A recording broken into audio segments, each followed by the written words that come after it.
أعوذ بالله من الشيطان الرجيم. بسم الله الرحمن الرحيم.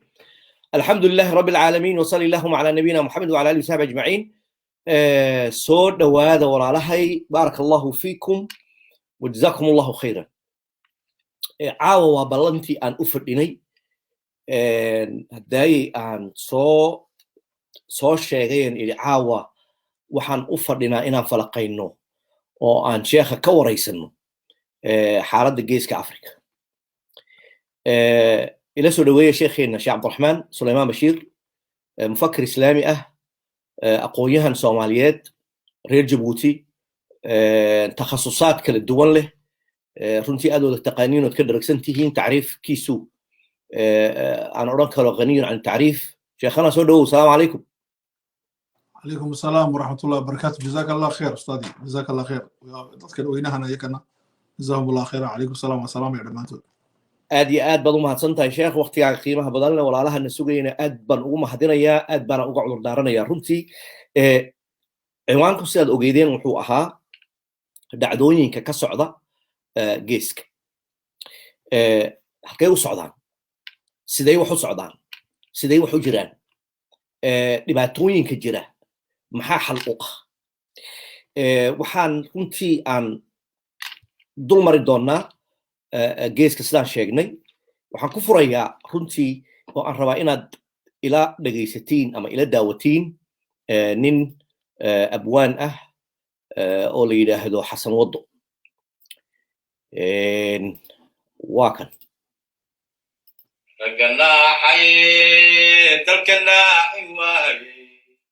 ونعب قرصون كنا حين قيقة نعسي دمين موديا رقنا حي ركنا حواي ناسكي هالشي قرنو قيان نحن إيو قبيل بين نولينيا إن ليسنا عين لدوليا رقنا حي ركنا حواي ونعب قرصون كنا حيقيقة نعسي ضغمين موديا رقنا حي ركنا حواي. kaasi wuxuu ahaa xasan waddo oo runtii aad maqlayseen. wuxuuna ka hadlayay dabcan hantida qaranka, hantida ummadda, dad gaara si gaara ugu takrifalayaan. waxaan rabaa in aan soo dhaweeyo sheekha oo aan weydiiyo runtii su'aalo la xidhiidha arrimahaas.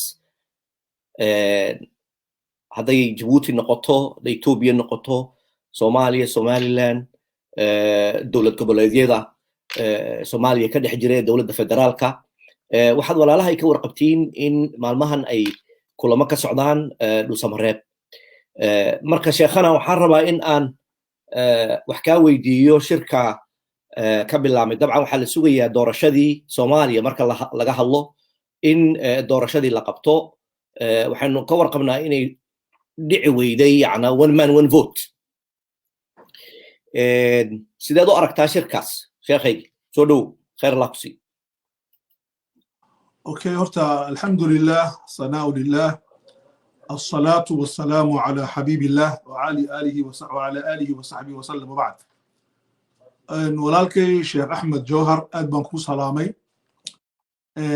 adiga iyo dhegaystayaasha meel kastay joogaan adduunka ay ka joogaan, hadday gudaha joogaan iyo hadday dibadda joogaan, salaanta islaamnimadan ku salaamay oo ah assalaamu calaykum waraxmatullahi wabarakaatu. walaal, marka hore waxaan jeclahay inaan tilmaamo 3 arrimood. arrinta koowaadi waxa weeye Soomaaliya waxay dul socotaa kaabad ama waxa loo yaqaano bridge. bridge-ka Soomaaliya waxa weeyaan waxay halkan ka soo baxday waxa loo yaqaano dagaal sokeeye,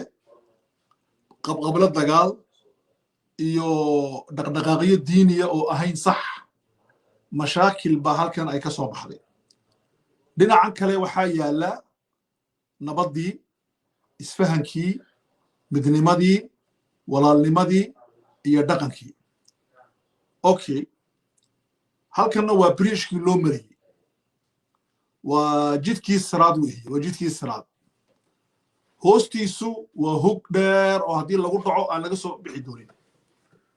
مركز صوماليا waxa hor yaalla waxa weeyaan laba arrimood labada arrimood ee hor yaallay waxa weeye inay laamato oo ay ku laamato markeegii hore sidii ay ka soo baxday waa midda koobaad ee hor taalla midda labaad ee hor taallay waxa weeye in Soomaaliya la yiraahdo way ismaamuli kari weydee hal la maamulo oo gacan shisheeye gacanta looga rido si u noqoto taxta alwisaaya wisaayadu waxa weeye in dawlad kale amba majmuucada quruumaha loo taliyo ninkii tashan waaya waa loo talinayaa inay arintaasi imato yaa suurtagal marka arintaas maxaa laga bixi karaa nacam si aanan loogu noqon halkii hore oo loo tagi karo halkan aan tilmaamayo ina halkan laga kaabadan ama bridge-ka la dul maro waa bridge adag waa bridge dabacsan marka dhinacan la gaaro maxaa la yeelayaa marka waxa la yeelayaa si aan dib loogu noqon horeyna loo aado laba arrimood la yeelaa muhiim ah labada arrimood waxa loo yaqaano inaan dadkeenu ay bartaan dawlad sidee loo abuuraa dawlad marka la abuurayo ee dawlad la jirsiinayo waxay ku imataa saddex dariiq sida uu sheegay mufakir reer Mauritania shanqiid la dhahdo waxay ku imataa dawladnimo xoog in la kala adkaado oo qolo intay adkaato qolooyinka kale ay soo keento arintaas Soomaaliya way ka suurtagali weyday kabana suurtagali karto arinta labaadi waxa weeye waxay dawladdu ku imataa in ay maaragtay la isku sameeyo tanaasulaad in la isku daadago la isku dhaadhaco oo qolada kale u tanaasusho waa systemkii Mareykanka lagu sameeyay waa la kala adkaan waayay waxa la gaaray waxa la yiraahdo nudji siyaasiya bisel siyaasiya oo oranaya labadeenu saddexdeenu afarteenu darafyadeenu ma kala adkin laakiin ha samaysana systemkii aan lagu kala adkaan kari waayo dawlad aan isla fahansanahay نعم الدولة lagu sameeyo waxa weeyaan waa tacaaqudku waa in la sameeyo tafaahumaat waxa dhado in la isla fahmo oo xiwaar camiiq la sameeyo sheeko dheer oo aan ahayn xiwaaraad siyaasiya sida sheekooyinka imika Soomaaliya ka socda inta badan waa xiwaaraad siyaasiya xiwaaraadka siyaasigu maxay yihiin waa la bislaystaa amba waa la qurunsadaa نعم waa la qurunsadaa amba waa la bislaystaa maxay ka dhigan tahay waxay ka dhantahay waa la qurunsadaa marka ay systemku uu doono in la sheekaysto uu qurunsaday ayaa la sheekaysan karaa amba waa la bislaystaayo dad baa karsada markay karsadaan ay wixii u bislaatay sheekaystaan taana dad bay ka cadhaysiisaa dad bay ka dhigtaa mucaarad dad baa hub qaata dad baa cadhooda dad baa diida iman waxaa loo baahan yahay xiwaarku amba wada haasawgu amba wada sheekaysigu inuu noqdo mid sita laba arrimood kow waa inay jirto kull al-atraaf darafyada oo dhan ee is haystaay ilaan darafka xoog weyn ma jireen nidiya waa inay jirto waa inaan la sinno xataa dadkeenu waxay dhahdeen ma dawlad baa la simi dad maya waxaan waa dawlad dhismaysa maaha dawlad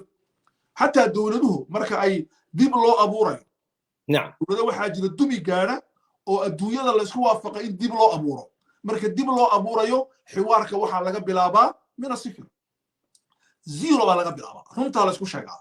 marka taasi waa muhiim weeyaan xiwaaraad mucammaqa waxa loo yaqaano waa sheeko gundheer waa inay ka dhacdo Soomaaliya arrinta labaadi ee muhiimkii waxa weeye waa inay Soomaaliya ka imato arrin la yiraahdo maxaan ku idhaahdaa la yiraahdo wada maaragtay التنازلات المتبادلة إني لبدا درفيض إسهاي وإني وحكا تنازلان هدا ترادي وان كاعب إيجامع عبتد أي نقطة ميدنا ميد كما كان دون وانا واحد تاني دون واحد ويا المركز دنبيتو إن أي بربرتو دولدو مرلبات إيك وحني وحالدا وحالا سوق قبتي وحالا تراكمي مركز لغا سو بلابو شركي عتاد سغاليا سغاشنكي وحي دوني ee dhibaato shirkaasi hawato labadii kun laga soo gaaraya maanta waxaan la soo dhisayay waa wax la isoo soo dul dhigay weeyaan qolo walba waxbay soo saartay qolo waxay saartay haddii la yidhaahdo maaragtay mar walba zero ha laga bilaabo problem bay noqonaysaa marka taraakumaadkan si ayna dib ugu noqon waa in horta muxaafada la sameeyo almuktasabaat maxaa soo qabanay maxaa noo soo xaqiiqsamay maxaa dhaba kadibna maxaa ku dul dhisnaa kadibna maxaa samaynaa marka iminka waxaa jira afar arrimood oo problema soomaaliya hor yaalla iminka mashaakil waxaa hor yaalla la yidhaahdo dad halka dambe fadhiya oo dad ay matalayaan waxaa la yidhaahdo التفكير بالوكاله ضد بان حرهين وإن قفكوا كحروا وحلبة أو صومالنما ومتاسي مد اللبات وإن أريتا صوماليا تدخل كخارجي على قداي فرجالين تدي بدا وإن لقداي أريتا سوا مهم أو أي ولبا إلى حلال نقدايا أريتا صدحادي وحوي دولتها ضدك صوماليا دنايا وإن النقدان مساعدين أين النقدان لا معيقين إن النقدان تروح عقباضة وإن النقدان أنت أفراد مهم كي وحوي وإن الدور يشان أقويهك يعلمه دور كوغو وإنه نقضه دور فاعلة دور محترعة دور كانيا أطروحات وحصوبا دقيا ما هالدور نقريا دبدمس أنت بدن علماء الرهبانية السياسية وحكو شقيدة قلت المامي وودادنما سياسية ووانو ولا ليال إليها لقب قوي بس ولا ليال هلا ولا ليال هلش دايو ولا ليال قبيلك هلقت قوي هلقت قوي لما صوبتك يا سيديال لوقتك يا وضع محالك حليني يعني قفك أقويها قفك مفكر وحلوغا بهاي مشروع لوغا بهن وانو وانا ذا وحا سمينا يا odayaasha iyo cuqaasha iyo sheekhyada cilmiga aan lahayn diinta u yaqaana sameeyay laakiin ninka sheekh caalimka ama mufakirka waa inuu utruuxa keeno utruuxo walidaalika waxaa dhahdaa qofka aqooyahankii waa inuu laba arrimood yeesho kow waa inuu noqon juz'un min almushkila qayb mushkilada ka mid ah inuu noqon waa inuuna noqon waa inuu caqaba amaama alxal inuu xalka la wado solutionka la wadana inuu noqonin mushkilada hortaala oo hor yuurtay inuu noqonin labadaaba waa inuu iska ilaaliyo aqooyahanku sidoo iska ilaalinaya wuxuu iska ilaalinaya alla yakuna qabaliya ninka aqooyahanka inuu reer la safan ya sheekh alla yakuna taifiyan inuu koox la safan alla yakuna ma aragtay maxalada iqliimiyan inuu gobol la safan لأن أقويها باتهاي أقويها كوحو لصفتا قيم كعلياغا فاليرا سسر قيم كسسر يو لصفتا مرغا وحاربنا نيك أقويها نيك شيخي وإنو لصفتو أخلاق دا إيا قيم كإيا دقا كسر مرغا محالينا سياد حلو النقطي مشكلتها النقلين عقبانها النقلين وكو سيداد مرغا حلو النقلين إيسا لبدا الريموديان هيك arrinta koowaadi waxa weeye soo bandhig mashruuc adiga iyo koox kale aad isla eegtaan mashruucu wuxuu noqonayaa kayfa alkhuruuju min alazma krisiskan dhibaatadan soomaaliya haysata sidee looga bixi karaa kayfa yatimu alxiwaar sidee loo sheekaysan karaa mal caqabaat amaama alxiwaar xiwaarka maxaa hor yaalla eeg arrimahaas waa inay soo bandhigaan bandhiguna وحواتك ودي واتا أريتها لبادي وحوي نكني مفكر أم بجبرد مفكرات أقويهنك أم بجبرد أقويهند شيخ أم بجبرد شيخ دا وأقول لي شيخ أم بجبرد شيخ دا وحلاهي وإن أين النقل تدل دبجوه وإن يكحرون هلك مشكلة دعوين صومالي هاي ستنا وحوي هلك بالله يا ريركي باكوها يوحو كليه بارتي وذات كم قالوا بتركي فتوى النقود حضر ديت النقود حضر أقوات أقويها كيبا هوس فردي أضي أن سكول تجي قلن كيبا جبي اللي مو قلن جبيه قلن كي أو جبي مركا مشكلات تيجيتها مركا وحن لنا هي صوماليا دباتها هي ستاي أنا وحن هرويري إلا إنك أنا كعلنا يا وحويان وأفرتن والرباعي كو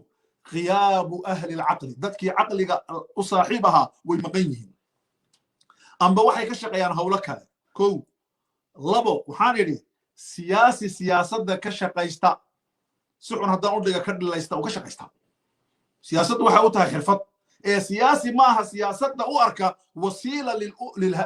لإنقاذ الأمة ومدكم بتبادلين معها واتاس تسطح هذه وحوية تدخل صافي الفرقلين أنا لوسو قبن دولة أوغوية جيبوتي إلا دولة جيس كافريكا أوغوية إثيوبيا يا فرقلين ليس صوماليا وحا فرقلين ليس إمارات قطر iyo wixii kale la halmaado waxa faragelinaya Saudi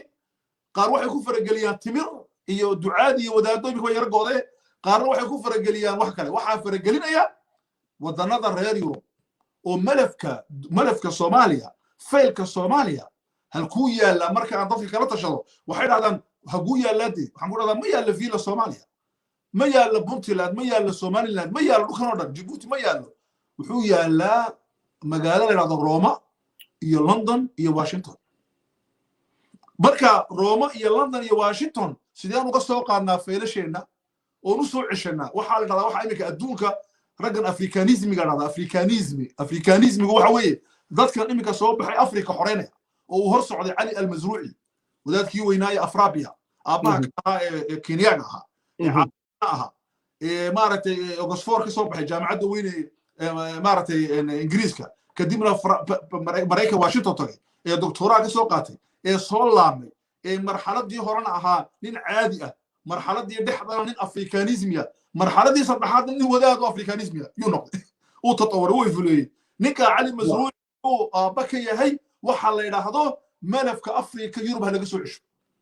faylasha Afrika Yurub bay taalaaye Yurub laga soo cishado yaa ka soo cishanaya aqoonyahanka afrikanismiga halkaas weeyaan marka ha soo cishano واتي صدحات أريد أفراد أقدم بيسا وحوي حلقة صوماليا يو كجرا التفاهمات الداخلية دات كان قدها جوغايي وإني إسفهمان فهم كاسي محوكو سليسيهي وحوكو سليسيهي وحالي لحظة لست أقوى ولست أقوى أنا ما هي هذه كانت حق بدن أنا ما تلمي حق بدن محاربنا أربح وتربح أنا معاش أنا المعاش فكرة البروتستان وإسماعيل إيه لا يلاحظوا نربح معا هو ده معاشنا وين هو ده رجنه هو ده جوليسنه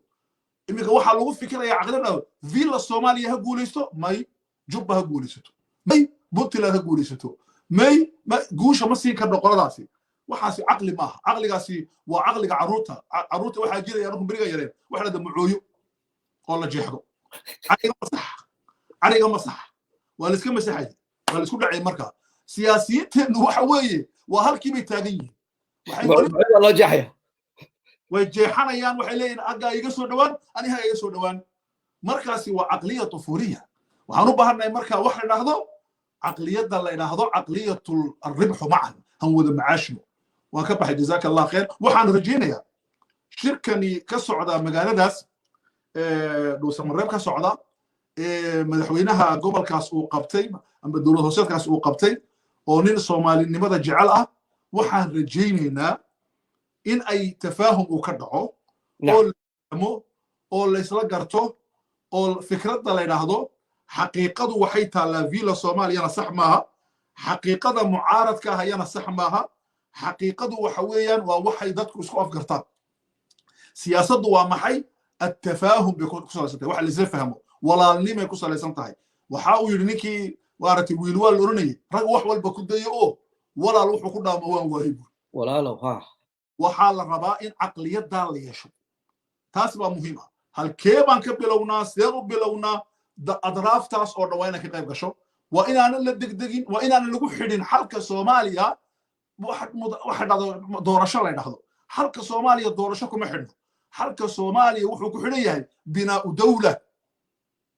إلا دسو دولة وحدتها دسميغو بناء أمة إن أمرنا دسو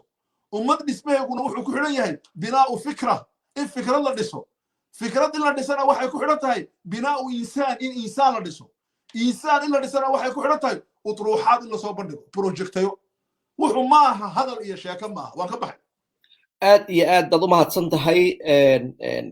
waxaana aad uga helay runtii meesha aan rabay in aan tilmaamo oo aad ku soo gabagabaysay khayr allah ku siiyo sheekhana oo ah aqoonyahanka iyo sheekha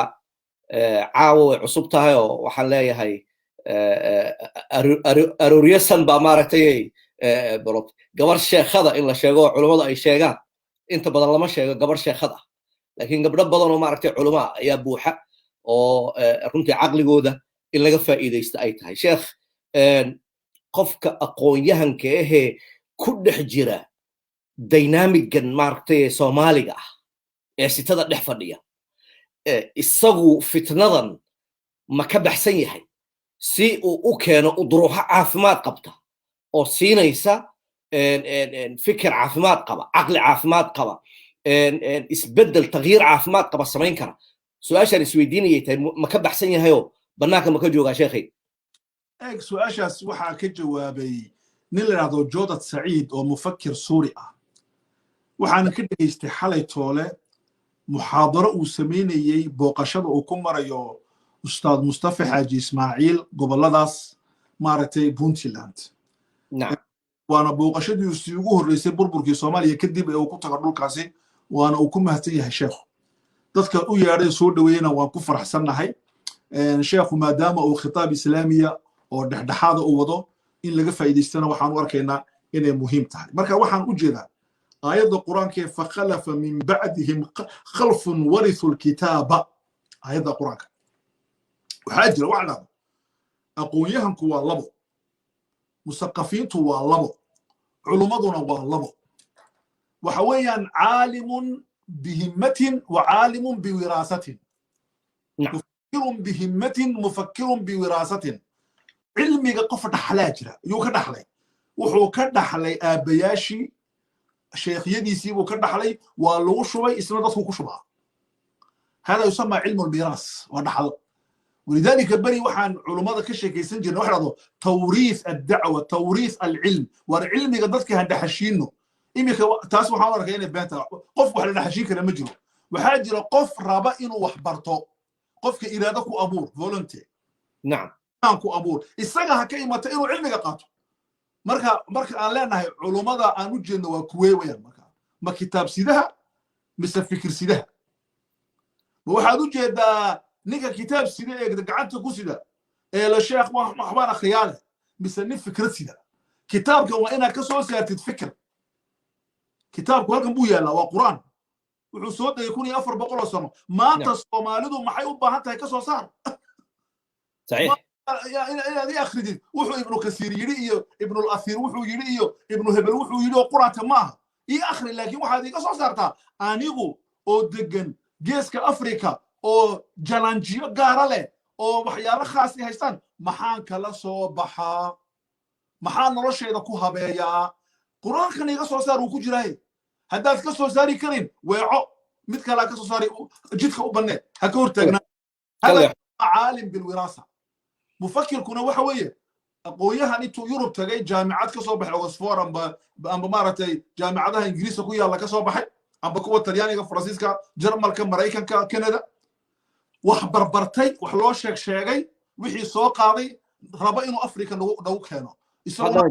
haddana China timid sheekh ayaa China iyo Turkiga ka soo qaaday marka waxaan rabaa waxa aad baratay halkan dhig waxa aad tahay halkan dhig waxa aad rabtid muxuu yahay waxaan isku dhis waxaan ba cilmi dhaha cilmigu waa maxay waa tazaawuj maxaa tahay maxaad baratay maxaad rabtaa marka kaas baa la dhadaa marka anigu mufakirka uma arko aqoonyahanka uma arko ninka dadka dhex fadhiya waxaan u arkaa ninka dadka hor socda qaar baa markaan hadlo waxay dhahdaan war sheekhu maanta muxuu sheegay dee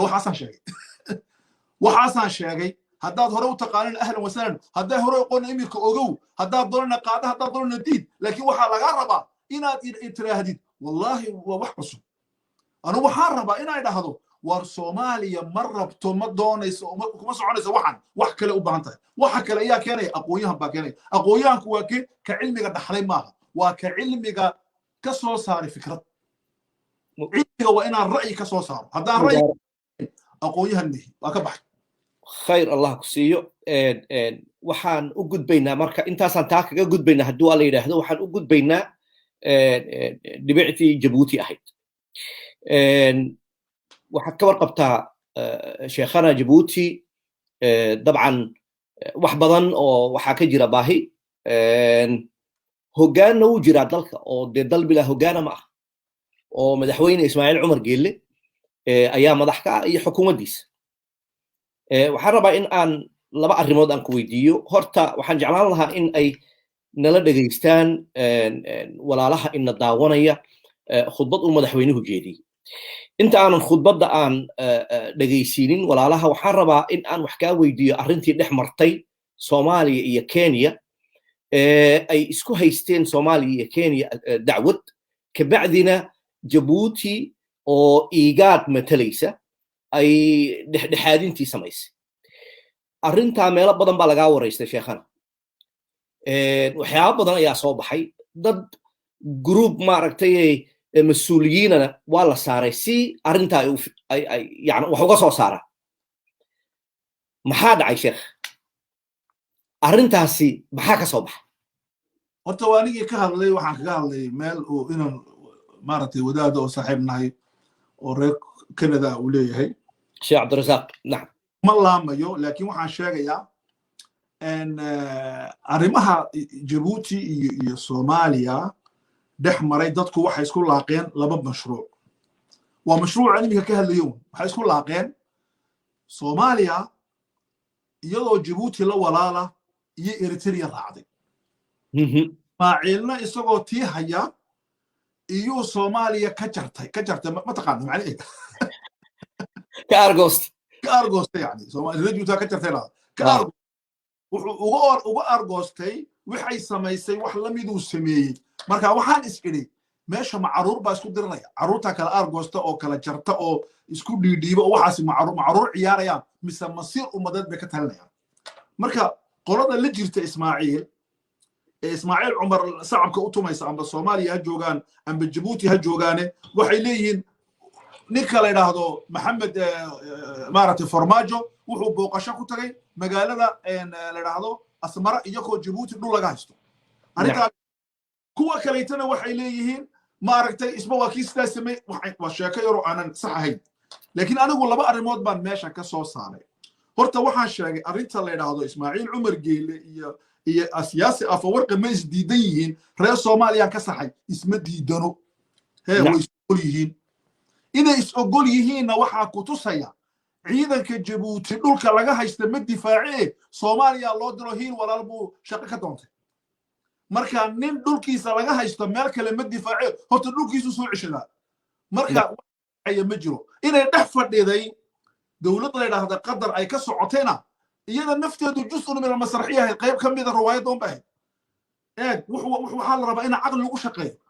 caqli in lagu shaqeeyaa la rabaa eritreana waxay rabtaa inay shicbi ka tiraahdo jabuuti col baan nahay si uu sii xakumo ismaaciilana jabuuti baan eritrean col nahay si uu noo sii xakumo dowlatu tawaari baa dhada waxaasi emergency baa la gelinayaa waddanka marka taas waa midda koowaad wey midda labaad waxay isku arkeen ismaaciil cumar iyo maxaa la dhahdaa iyo afwarqi sacuudiga isku arkeen weliba ismaaciil baa codsaday shirkii way isku arkeen taswiirahana dadku way arkeen way isa salaameen boqorka sacuudiga isku keenay cabdalla markuu noolaa ilaahu naxariista iyo muuji kanimka jooga wuxuu ahaa way isarkeen way sheekaysteen laakiin wuxuu yidhi boqorka ninkan xakuma eritrea waa inu jabuuti waxba kama haysto kana wuxuu wasiirka arrimaha dibadda ee dowladda eritrea jabuuti buu yimiday waxaana arrintaa ka dambeeyey farmaajo uu yimiday waa la is arkay madaxweynuhu la kulmay nacam waxaani halkee bay ku dhammaatay dadka looma sheegay sheekadan waxaan la yidhaahdo maaragtay alxarakaat siyaasiya waa in la macnayn kara adduunka waxaan la macnayn karin ma jiro iminka waxaa sheekaysta daalibaan oo maraykanku uu qoray waa terrorist iyo waxaa sheekaysta maraykan halkee ku sheekaystaan qatar maxay ka sheekaystaan wax wal ay ka sheekaystaan waa lasoo dhigaa jaraydka xataa joornaalada waaweyn baa ka akhriyaa washington post iyo new york times iyo qaybaheega af carabiga ayaan ka akhriyaa waxaan ku akhriyaa anoo xaafadeeda fadhi maxaan akhriyaa halka ay socoto maanta sheekada taalibaan iyo maraykanku halkay socotaa sheekada jabuutiya ma ogaan kartid waxaa taa ka dartay ninkii la oran jiray adab lac wali halgamaaga ilaa u naxariistee markuu ismaaciil cumar weydiiyey war annaka eritrea dhul bay naga haysataa miya haa aaway dowladdii faransiiska heshiiskii noo dhexeeyey maxay inoo difaaci weyday muxuu ku jawaabay ismaaciil cumar geelle waa ruu jawaab buu ka yidhi wasiirka arrimaha dibadda kaasina muxuu aadan ugu jawaabay odayga asaasaqay buu ka yidhi intaaba hadalay aaway cilmigii aaway ninkani waa nin master haystee ninka wasiirka dibaddu muxuu oran waayey wixii noo dhexeeyey annaka iyo faransiisku sidan iyo sidan iyo sidan iyo sidan iyaa dhacday dowladda faransiiska waxaa dul taalla hawada iyo dhulka inay ka difaacdo Djibouti haddii laga adkaado oo iyadoo ay gardaro lahayn dee ima in aanaku gardarada leenahay ya ima inuu faransiisku ka baxay heshiiskii hadduu faransiisku heshiiskii ka baxay adna heshiiskii ka baxo Djibouti iska tagdhe imika dee shiinaaba kuu fadhiya Maraykan صح وي اوكي عقلي hadduu shaqaynayn dadka waxaa lagu waalaa sheeka bereli marka waxaan ku macnay alqabaa siyaasi doqonnimada siyaasiga ayaan hore waxaan idhi Sheekh Axmedow doqonka siyaasigii wuxuu sameeyaa warbaahin doqonaysan نعم warbaahinta doqonaysanna waxay samaysaa dadka in la doqomeeyo loogu talagalay sidaan imika arki doono Ismaaciil Cumar oo khudbad akhrinaya iyo shicibkii wax kale akhrinaya doqonnimadaad bes waafaji marka waxaan kaaga jeedaa waxa weeye waa taa weeyaan arrintani ka dhacday magaalada markii Nairobi iyo Xamar dhex martay Djibouti waxay ka soo saartay wasaaradda arrimaha dibadda warbixinta waxay ku tiri dhexdhexaadnimadayadu way caddayd shanta artikel ee soo baxday xabad dhexdhexaadnimo ah kuma jirin Djibouti dhan bay ahayd dhannimada Djibouti waxay ahayd waxay wada saartay dembiga Soomaaliya waxayna Kenyana way bari yeeshay arrintaasi waxaan ka soo saaray saddex arrimood waan ku celinayaa kow waxaan ka soo saaray marka la dhexdhexaadinayo laba qolo is haysata horta marka hore labada daraf waa inay dhexdhexaadkaasi aqbalaan Soomaaliya iyo Kenya way aqbaleen inkastoo Soomaaliya ma aqbalin way aqbaleen arrinta labaad ee ka soo saaray wuxuu ahaa dadka Soomaaliya markii la keenay bayaankii la keenay taqriirkii raportkii la keenay Ismaaciil loogeey igaad loomadii نعم Ismaaciil Cumar baa igaad haddana soo saaritaankii Ismaaciil Cumar baa soo saaray igaad kuma soo saarin لأن نيكي إيجاد حكومة ماشي ما جوين مركا عدنيما كوما جيرين أرين وحي هاي ديسكعب Soomaaliya waxay tiri annaka Djibouti ma aynan marin dhulka ay Soomaalida laga haystay la sheegayo amba la soo galay inay martay ahayd ma ina oran ma marin mana marin ma kama jawaabin wax kale ka jawaabeen marka dadkaasi waxa weeyaan dawladda Djibouti annaka nama matilis ma markuu waxay sameeyay ummadda reer Djibouti waa sax weeyaan waxay la jiraan ummadda Soomaaliyeed laakiin marka la wada dhexaad noqo dhaqanka dhexaadnimadu waxa weeye dinacna hajirin waan ka baxay walaal jazakallahu khair aad baad u mahadsan tahay runtii dee shacabka reer Djibouti arrintaas lama yacna lugna kumana waafaqsana mana raacsana qaar badan oo qoraayaal ayaa Facebooka dhex fadhiyo oo soo qoray runtii inay aad u inkirsan yihiin arrintaa foolxun ummadda Soomaaliyeed xukuumadda Djibouti ay ku kacday samaysay muxaadaradii hore ama niqaashkii habeenkii dhaweyd samaynta siyaasadda doqonnimo waxa ku jirtay ghabaa alqabaliya samaynta doqonnimo ee qabyaaladaysa madaxweynuhu khudbad buu jeediyey ummadda oo dhan isaga oo ka hadlaya qabyaaladda bal aan walaalaha la wadaago in ay inala fiirsadaan insha Allah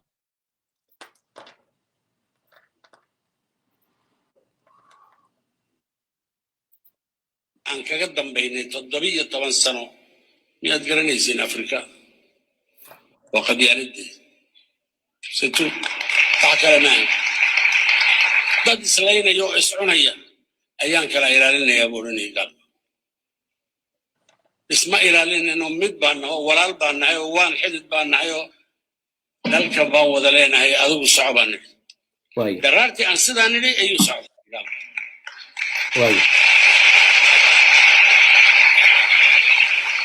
kuwii ku daba dhuumanayana maalintaasay fashilmeen iska nasteen xafadooga iska gale ma imika dala nagu soo celinay imika miyaa la nagu soo celin way no خط أحمر مش أمرية خط أحمر هي أمرية نكيد دافعي أكو ترى يسوي إنه دبته وحي جاره إسقارسية مع يالي مقدس ويتاس أوكي madaxweynuhu wuxuu tilmaamay in ay qabyaaladdu ay tahay khadun axmar oo ciddii samaysa ama la timaada ama ku dhaqantahay in ay mushkilad ay abuurtay waxaan rabaa bal in aad ila fiirsataan meeshaan waad idinkaa yaabi doona عجيب قلداني حالي بي حفلة ديجان مدحوينا لو تاجريو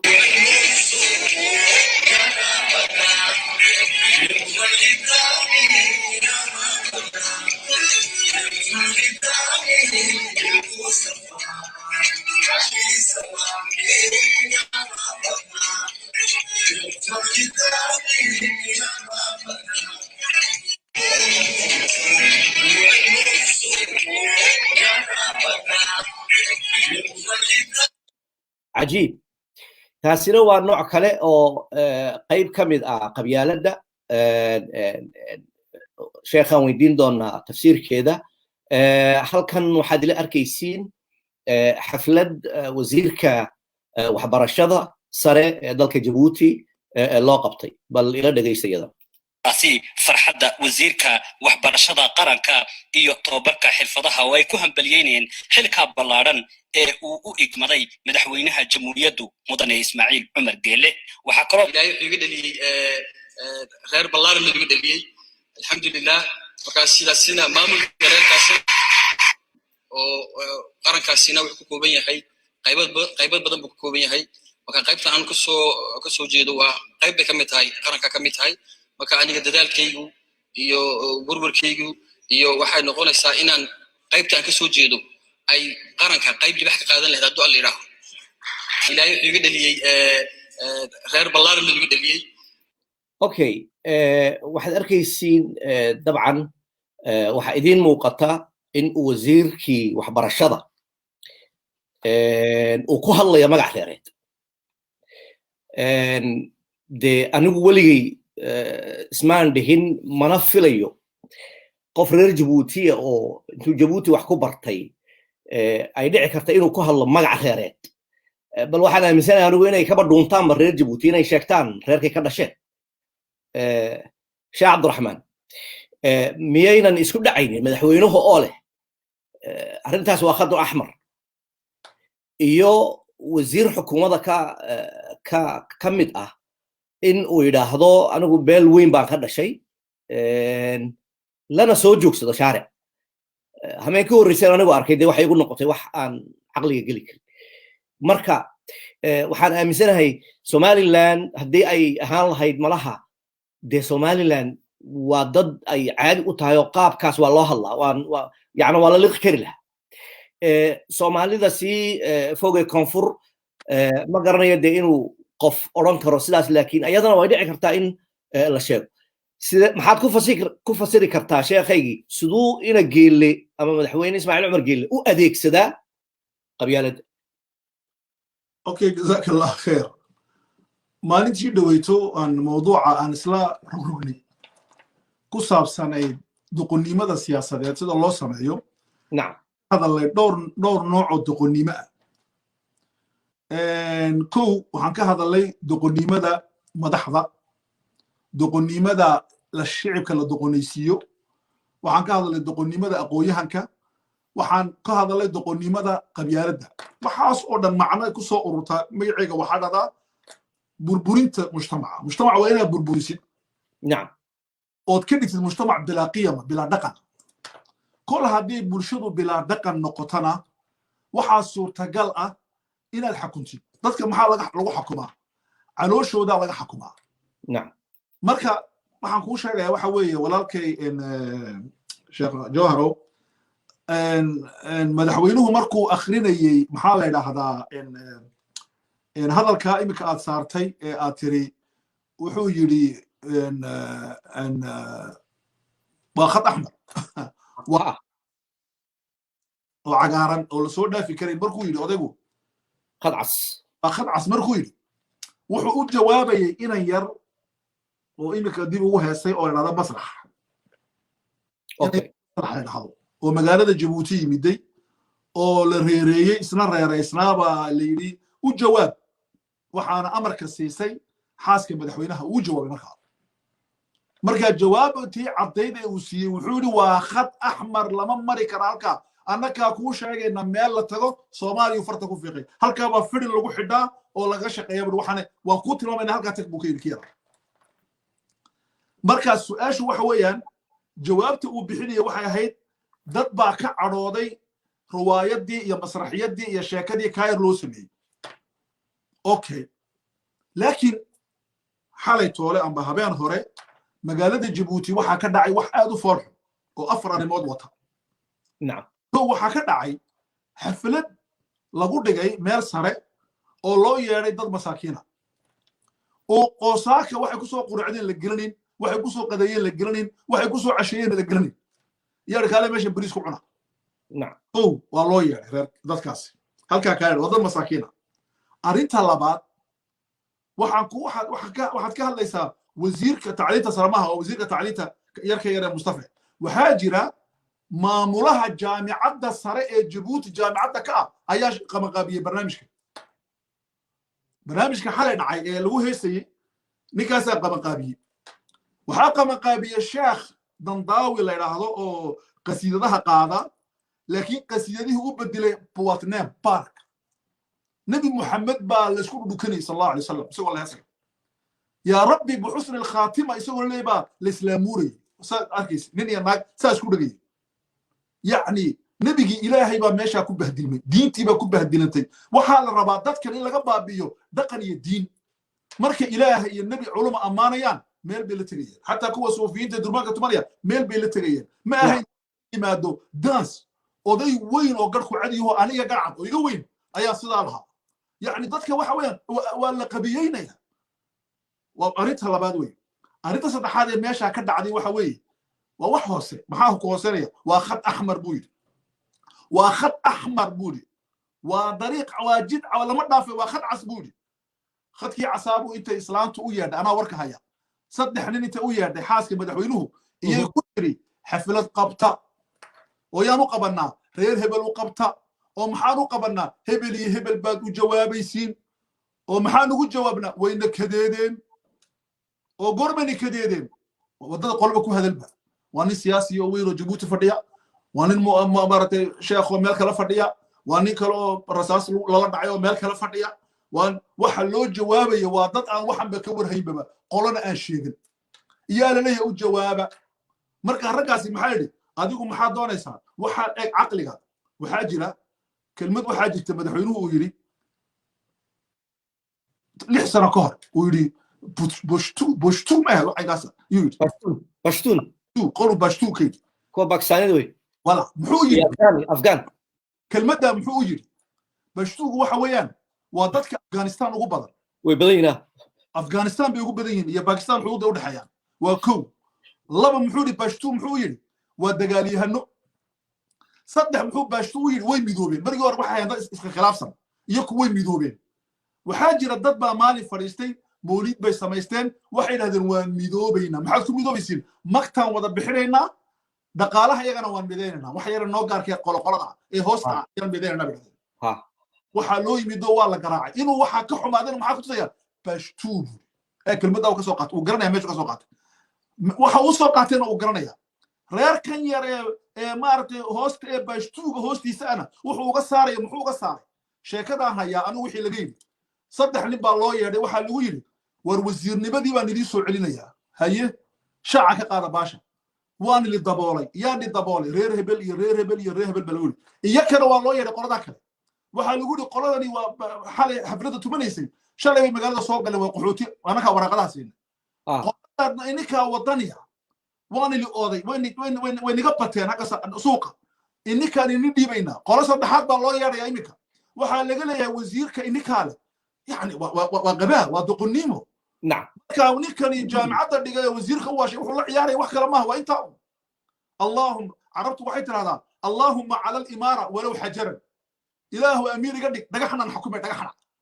marka waa arin saddexaad arinta afaraad mar madaxweynayde arintan afaraad ee meesha waxaan loo sameeyay waxa weey waxa dadka laga dhaadhicinaya wax la yiraahdo ma jiro eeg waxa adduunka maxaa la rabaa adduunka marka siyaasad iyo wadan la xukumo ahzaab baa lagu shaqeeyaa xisbiya lagu shaqeeyaa aragtiya lagu shaqeeyaa visiono laguma shaqeeyaa reero annagu haddaan reer hebelnahay adaan ku taageersanahay adigoo dhiiga anigu Cabdiraxmaan Bashiir magaca reer kuma hadli karo reerka uu ilaahay baa iga dhigay laakiin anu ma dooran laakiin maankayga doortay anigu aragtideedan doortay aragtideedu waxay ugu tartaanahay laakiin qabiilka baana qabiilka odaya islaam ma ka soo dhexboodi madad doortay wad ka soo dhexboodi waxa doortay maaha wax lagu faana maaha waxa la iskaga dhiga khatar maaha khatarku waa waxa aad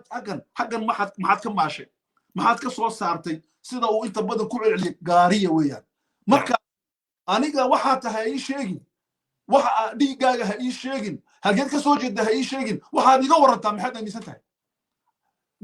bal hees baa la wadaaye nin intuu halka ay soo taago oranaya madaxweynaha waan taageernay waxaan ku taageernay 10 ka arrimood bal halka soo fadhiiso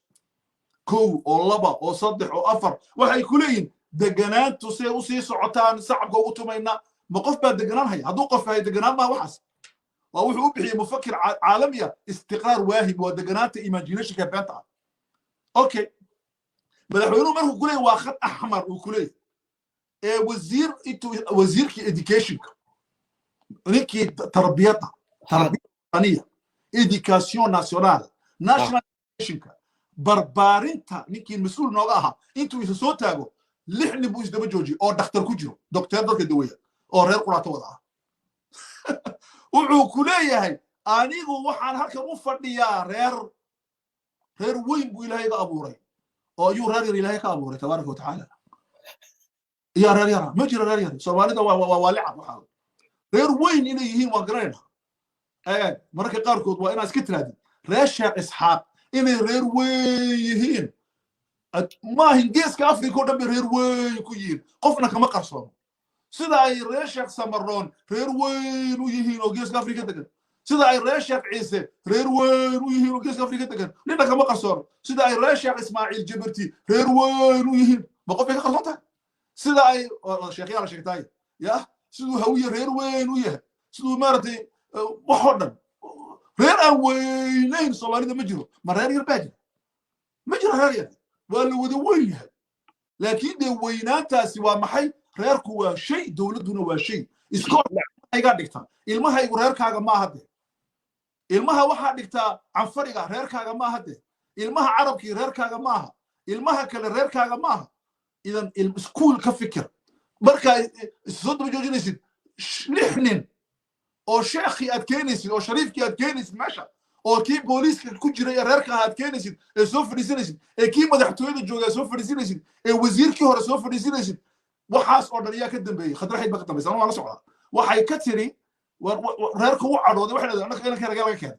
جامع واوتي جامع واوتي جامع وزيرك تربية وزير عفاظك يا واحد وتاني أنا كنا جامعتي ليه كتريا هدان عاوة كان بيسكي اسكو إما ويدين شريف يا شيخينو والله لوها نيجا وتقولي ويودي مادين إلا وأغبي وقباء قبلي ولا ودي يمتي وحي قباء قبلي الأبزار صعب كيوتمك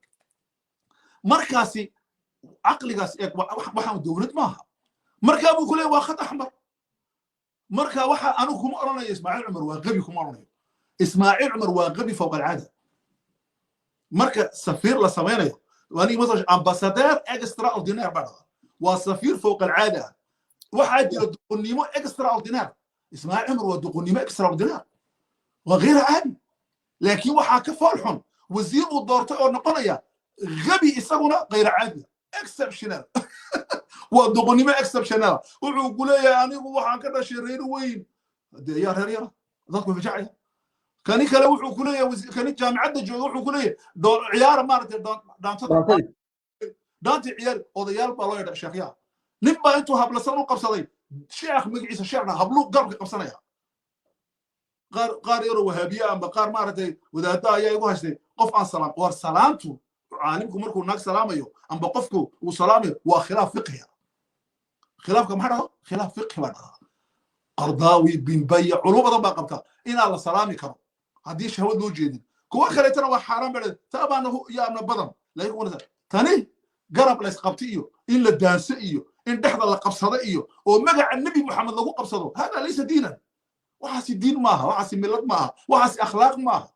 نكاسي واحد عليه شيخ وين أو طنطاوي الرجل رحمه الله أو مقام وين جيبوتي كل أهل وتصوفكها إلى هون حارسته يا لكنه يعني اللي يعيش سوء النوراض حاجيتها ويارس أرض بكتقيا وحيال هيا وصورديا وياليا مد مالي مدة ويتصع سعودية محل ميعيس شيء منه صوماليا حريرة إيو إثيوبيا يدح سعودية ناقو وقورسون إيو عروسيا وضيئو برنامج وضيئو برنا barnaamij la sameeyey ina boora kula sameeyey dubay oo wareeriyey oo iyaa isaguna halkan fadhiyo dhaqaaqi kare la war waxaan ma xishoonaya alaa yakhaafuna allah waa ghabaa exceptional marka ismaaciil cumar waa kaas maxaa la dhahdaa ninbaa mar wuxuu iibsanaya dameer suuqu tahay dameer buu iibsanaya wuxuu yidhi dameerka iga iibi dameerka ninka iibinaya dameerku waa bilaa indho male dameerka la iibinayo wuxuu yidhi war adeer dameerka waa duhur waa xilliguna waa xilli duhur wuxuu yidhi dameerka haya keen imsaa iga siinaysaa waxaan kaa siinaya kasoo qaad wuxuu kaa siinayaa buu yidhi maaragtay 100 kun oo shilin soomaaliya oo kasoo qaad amba malyan shilin jabuutina waxaa kasoo qaadaa 10 kun oo fur iyaa kaa siinayaa buu yidhi ethoobiana waxaa kasoo qaadaa intaa in lagu bira intaa baa kaa siinaya waa lacagaheendi hayo okay waan kaa qaatay buu ninkii iibinayay wuxuu yidhi hadda waa duhur hadda waa dameer hadda waa duhur waxaan joogo hadda waa dameer hadda waa duhur hadda waa dameer waan arkayaa buu oo lacagtooda sii dameerka uu qaato iska socday kiina iska socday dameerkii baa gagaga u ordooday dhakaabu iska waa dameer dhaleen dhakaabu wacday uu joojiyay war joogsuur dameerkii ninkii buu ku noqday war dameer dhalaad iga iibisay maxaan kaa idhi buu hadda waa duhur maxaan kaa idhi hadda waa dameer annaguna waxaa leenahay hadda waa geelle hadda waa duhur waxay noo sheegayaan hadda wuxuuna waa geellow khayr allah ku siiyo aad baad u mahadsan tahay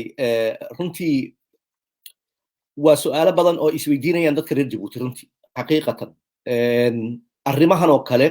in ay bannaanka u soo baxaan oo wixii yaraantii laga tegay yacna inay soo noqoto yacna wax caadiya inay iska noqoto wixii laga faani jiray baa maanta lagu faanaa baa la yidhahdaa waa nasiib darrada jirta qofna ma dooran reerka uu yahay ilaahay baa u doortay reer hoos u yaalla ma jiro oo reer cirka ku dhegan yahay soomaali unbaa maaragtay la timiday inay iyagu isyasaan ay maaragtay iskala sarraysiiyaan waa nasiib darrada aqoon darrada inaga haysa diinteenna iyo islaamkeenna aan u soo laamo su'aalahaygii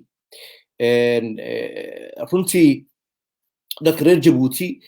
waxay ku qurux badan yihiin inay ahaadaan reer jabuuti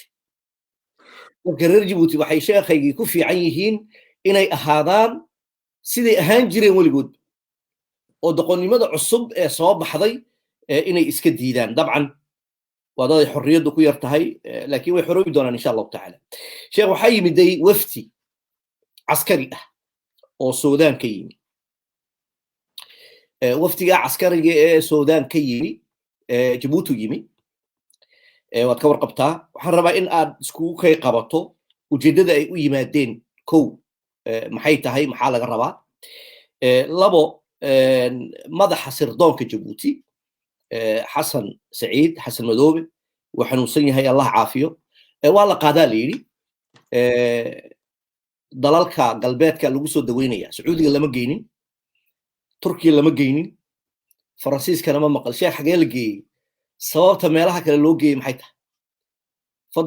tafadal mashkuura sheekhay تصوير بقى هيساعد هدرتا نعم جزاك الله خير وإياك يا شيخ كزع اوكي horta waxaan jecelahay dadka aqoonta leh taswiirtan inay ta'amulaan taswiirtan waxaan ka soo qaadanay walaashayda qiimiga badan ee bukaaco maanta waxaan ka sheegi doonaa fadxiya bukaaco nacam fadxiya raadiyogeyga raadiyo bukaaco waa gabadha waxaan kama ka salaamayaa waa gabadh walaashaya oo maaragtay geesiyada insha allah halgamaa weyn allah noo xafido taswiirtan iyadaan ka soo qaadanay taswiirtan waxaad arkaysaa waxaa meeshan fadhiya 3 nin iyo nin afaraad oo fadhiya meesha principalka ah taswiirta waxaa fadhiya ninkii hogaaminaya wafdiga dalka suudaan oo janan ah waxaa fadhiya zakariye oo janan ah waxaa fadhiya axmed cabdilaahi amba sabate oo isaguna ah ciyaartooy weyn ahaan jiray sheekhna ah isla markaana ah nin siyaasiya oo ka shaqeeya safiirka ah dalka suudaan caasimadiisa khartuum oo jabuuti u fadhiya taswiirtaas intaa baan imika inoo muuqata taswiirtan maxaa ku jira taswiirtan waxaa ku jira 2 qalad oo dhinaca administrationka gestionka maamulka ah marka koowaad waxaa ku jira cabdilaahi cabdi ninka la yidhaahdo oo askarta xakuma waa directeur de la police nationale baa waa maamulaha booliska صح okay darajadiisu waa colonel weeyaan waa caqiid okay labada nin ee halkan fadhiya waa laba janan marka ay ku yimaadiin taraatiibta caskariga kala sarreynta ciidanka marka ay ku yimaadiin rag kaa sarreeya inaad fadhiisatid maaha meesha principalka ah ee ugu sarreysa waa inaad salaantid oo salaanta asa u salaantid kadibna aad soo sara kacdid oo ninka jananka ugu sarreeyo halkaa fadhiisto zakariya oo kale amba ninka martida ah labadaa generaal adiguna aad meesha caadigaa fadhiisatid weeye arrintaasi waa dhinaca maamulka administrationka caskariga ah weeyaan arrintaa waa la dumiyey arrintaasi arrinta labaad aan usoo noqon doona arrinta koobaadi falsafad baa dumisay falsafadda dumisay waxaa la idhahdaa falsafadda la idhahdaa waan jeedaynaa falsafadda waan jeedaynaa la idhaahdo waxaa iska leh madaxweyne geelle oo weligiiba oran jiray arrinta anaa jeeday uu jeeday xaaskiisuna way ka daba jeeday iyadna way jeeday maxay markaa falsafadaasi inay dunto waxaasi waxaan imika halkan ka sheegayaa ilaahay maaragtay ha xafidee nin ahaan jiray ciidanka jandaranka taswiirta inoo xaji way fiicanta halkaa inoo taalo dadku ha ta'amulaan nin ahaan jiray ciidanka maxaan ku idhaahdaa jandaranka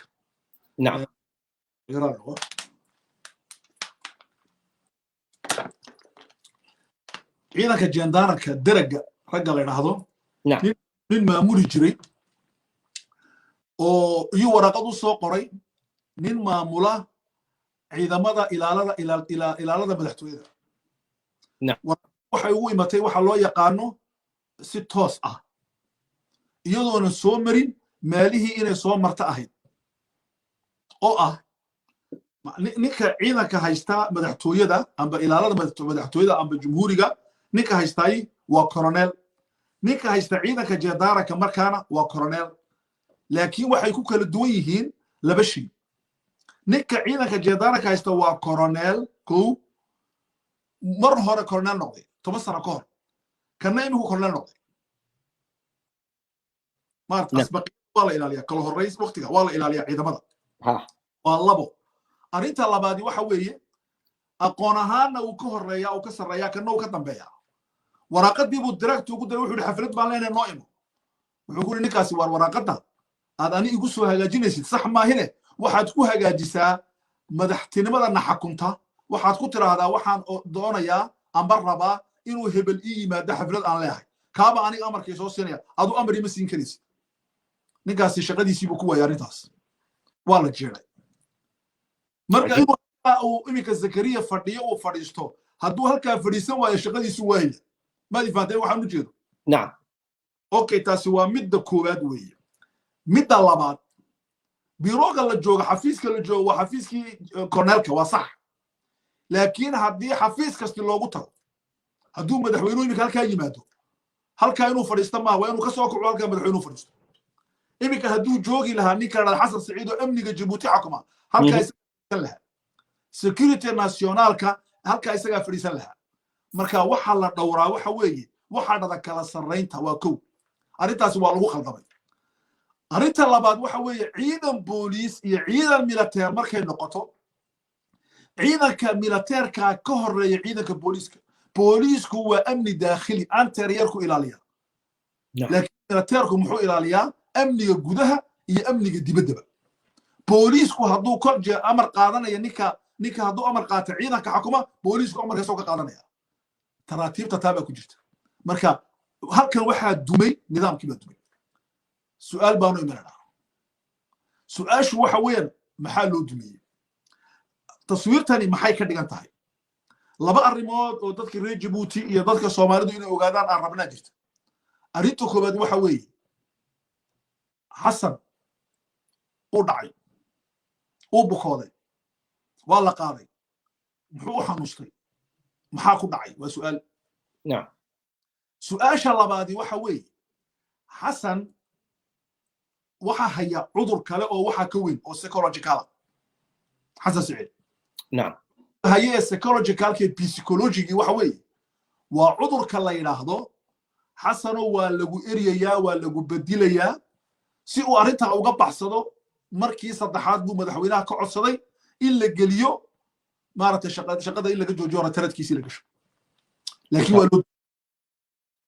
maxaa loogu diiday dee madaxweynuhu uu isku ilaalinaya isaga laakiin dhinaca kale madaxweynaha hoos fadhiday xasan way iriday iyo xasan markaa bedilay ma ogtahay waxa bedilay weeye waa Cabdilaahi Cabdi oo koroneelka markaa koroneelkani halkan wuxuu imika u fadhiyaa waxa weeye ayaa dhawata wuxuu ziyaartay xerada ciidanka ciidanko dhan baa sac loo sara joojiyay waxaa la diyaarinayaa preparationkii meeshaas weeye marka inuu halkaa fadhiisto macnaha bay waxyoonaysaa waxaana bixinaysa xaajiyada macnaha waa inaa isaga meel ku haysatid ka soo durug xasan uu xanuustay waxaa jirta laba fikradood labada fikradoodba waa khatar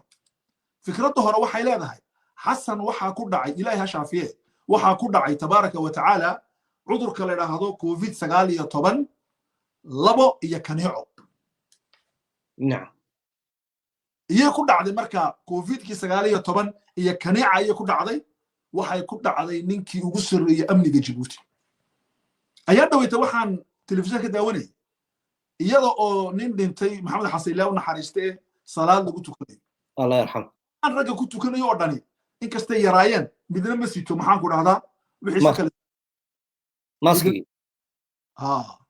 madaxweynaha basit una ka dheeraanaysa waliba oo ka fogaadeen mana kala fogana marka waxaa la dhahdaa dadkii dalka maamulayay waxaa la dhahdaa annaasu calaa diini mulukihim dadkii dalka maamulayay baa sidaa u nool okay way isla fadhiyaan imika ninaan saaxiibnahay baa Djibouti tagay wiila soo hadlo wuxuu yidhi war meeshii waxba lama sitaba masaajidina waa la iska tukanaya caadi waa la iska nool yahay waxay ku leeyihiin annaka ciidana ilaalisa haye hoostana way ka gurmaan way dhintaan maya maxba jiraan baa la leeyahay xasan baa u bukooday muxuu xasan yeeshay covid-19 say la leeyahay weeyaan maxaa kaloo u dheer kaneeca cuntay xasan kaneecadii reer Djibouti laga daweyn kari waayo iyo ka cunaysaa imika iyo ka leenaysaa madaxda iyo leenaysaa taasi waa midda labaad waxaa la leeyahay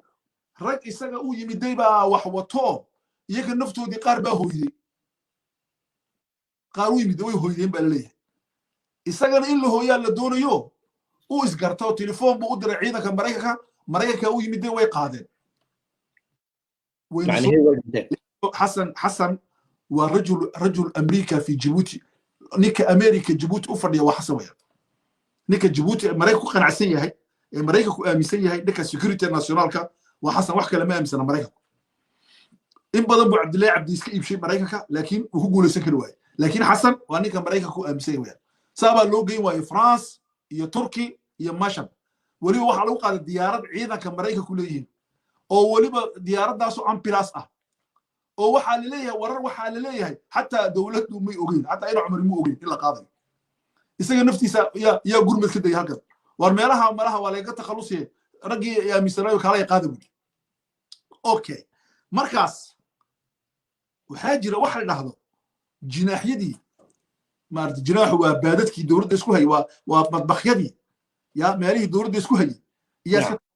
iska takhalusayaan way iska تخلص كيباب بالعمل مركا حسن ميا لقى تخلصي ما مو كل هذه مجلس كحاجيته مجلس كلامها ودكتور اسماعيل تاني رترد بلقى شيء مجلس كحاجيته لقى شيء إمي كلا وحال الربائن حسن رترد لقى شو محل صوّدا لبشي بلا صوّدا مركو إنه عمري مدحوينها بوبو محل صوّدا إلا ورقة وظهر ورا الضمير كمدة حفظنا وانا ظهر وانا ضمير waxaa la soo wadaa laba qof waxaa la soo wadaa Cabdilaahi Cabdi oo meesha xasan la dhigo iyo inan yar oo imika fadhiya meeshii maxaa dhada Ismaaciil Taani oo Najiib la dhigo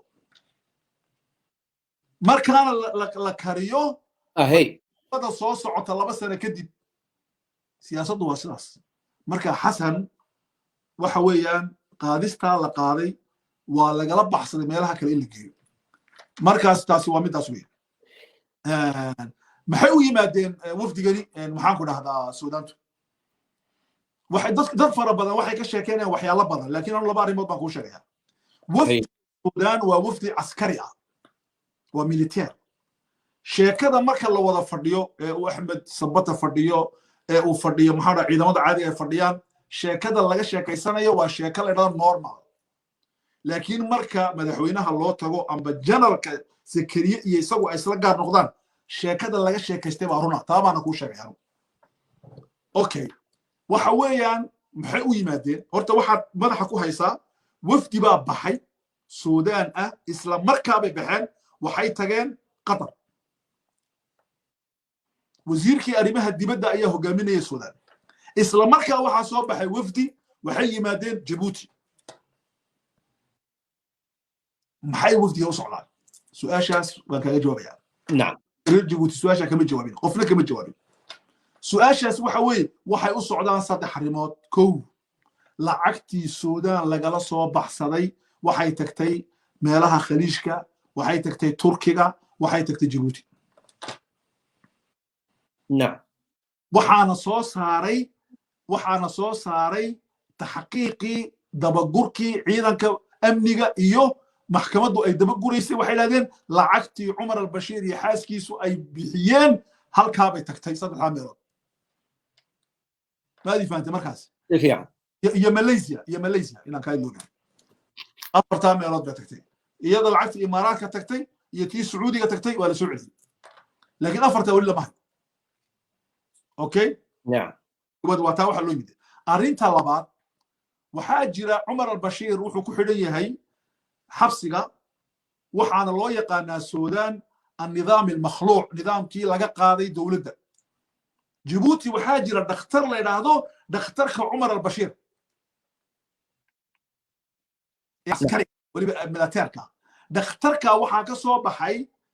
dabagurkii askartu ay amniga iyo maxkamaddu ay dabagurayeen inay xaaska labaad ee odaygii cumar albashiir ay dhakhtarka leedahay ay la leedahay xaaska madaxweynaha jabuuti iyo zakariye iyo ismaaciil cumar gel dadda la yidhaahdo qanaadkaada alcarabiya ee imaaraadka laga leeyahay waxaad gashaa mowqiciisa waxaad ku qortaa almustashfa alcaskari aljibuuti cumar albashiir liman iyaale way kugu soo baxaysaa qofka iyayna ka soo baxaysaa taxqiiqii ay sameeyeen ragga qadaaga ee maamulka idan raggani waxay daba socdaan arrintaasi talabaad arrinta saddexaad ee daba ya قضايا ماملك جيبوتي يعني qadaaga maxay ka soo baxday suudaan سودان اوكي arrinta saddexaad ee daba socdaan waxa weeye markii maxkamadda suudaanta madaxda la soo taagay had iyo jeer waxaa ka soo noqnoqotay inay cilaaqo matiin ah ay la lahayd dowladda cumar albashiir ismaaciil cumar geelle iyo dowladda qatar نعم labadan meelood baa loo diray raggii oo la war weli hadda ma sisteemkii horaad la socotiin mise annaka nala socotiin waxaan kale laga sheekay waxba kama jiraan markaasi waxaa loo tagay uuna sheegay wasiirka arrimaha dibadda aljaziira ku noqo wuxuu yidhi waxaan rajaynaynaa narjuu min allah inay qadari dowladda la shaqayso iminka george ilaah wuxuu yidhi waa sidaa ma oran waan rajaynayna ilaahay baan ka rajaynayna ka jabuuti yimidena wuxuu yidhi waxaan si fiican aan u filaynaa inay cilaaqaadkaygu hagaagi doonaan okay arrin baa jirta iyada laysla dhex marayo ah inay jabuuti dhex gasho etoobiya iyo maxay iyo suudaan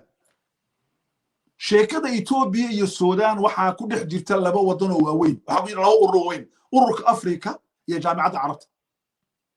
ururka afrika markii hore ku jiray iminka masaaridu waxay soo gelisay jaamicaddii carabta khaasatan arrinta ku saabsan niilka niilkuna waa qadiyad istiraatiiji u ah dalka masar waa xayaa wa mowt waa wax kale waxaas dowladdii cumar albashiir markay dhacday ninkii la oran jiray cumar albashiir markuu hoyday dowladda masaaridu waxay soo ceshatay awooddii ay ku lahayd suudaan waxayna u bedishay dowladda suudaan gobol ka mida gobollada masar sidaa bayna weligeed bay ahaan jirtay suudaan sidii bay ku noqotay iminka suudaan waxaa laga xukumaa wasaaradda arrimaha dibadda ee masar markii hore iminkana sidii bay noqotay wayna og yihiin Etoobiyaanku taas aad ba og yihiin waxay Etoobiyaanka iyo Suudaantuba og yihiin in Suudaan oo hanjabaysa oo Etoobiya hanjabaysa wari lama arag intuu Cumar Bashir joogay imikaba laakiin maanta way hanjabaysaa Suudaan markaas arrimahaas inay dhex gashay Djibouti yaa laga dalbanayaa bay qaar arkayaan ani ilama ah laakiin hadday xitaa noqoto Djibouti waxay ku jirtaa ururka Afrika ba ku jirtaba waxa ku jira madaxweynaha dawladda koonfurta Afrika ku jirta waxa ku jira rag loo yaqaan xukama Afrika saajeesada Afrika iyo ku jira oo dhamayla arrin compliqué weeyaan laana Ethiopia waxay aaminsan tahay arrintani arrin ay ka tanaazulaysa maaha Suudaanna imika waxay tiri malafkii masaarada ay qaadatay markii hore Suudaan waxay oran jirtay waxa anagu aan ahay Ethiopiana waan ahay Masarna waan ahay imika waxay tiraan Masar baan ahay boqolkiiba mana aqbalena shalay xalay waxay soo saartay wax kale waan sheegi doonaa marka arrintaas waa muhiim inaan aad ula socono marka muxuu u yimid wafdigani wuxuu u yimid saddex arrimood arrimaha kale laga sheekaysan waa arrin caadi hatta haddii wafdi la diro Djibouti baa dhexaadina dhado waa iska filin laakiin saddexda arrimood istiraatiijiga loo yimiday waxaan idin sheegayna waa xaqaa'iq dadka ulul albaabku akhriyaa dadka istiraatiijiyada daba gora iyo akhriyaa dadkoo dhan ma arkaan waan ka baxay aad baad mahadsan tahay runtii Ethiopia inaan laftigeeda wax ka sheegno waan jeclaysan lahaa waqtiga aad noo haya waxaan rabaa in aan ku sii socono maadaama aan horey u ballan qaadnay in arrimaha Djibouti caawa aan falaqayn doono oon isdul taagi doono runtii dhawaanahan waxaa laga arkay Tajoora in ay xoolo ku dhimanayaan waa wax isweydiin leh maxaa xoolahan laynaya sidaas la eg waxaa Djibouti yimiday qolo Afrikaan ah oo socota oo xoolo wada ama xoolaha ayagu intay ku keenaan Afrikaan xoolo siiyada anigu ma arkin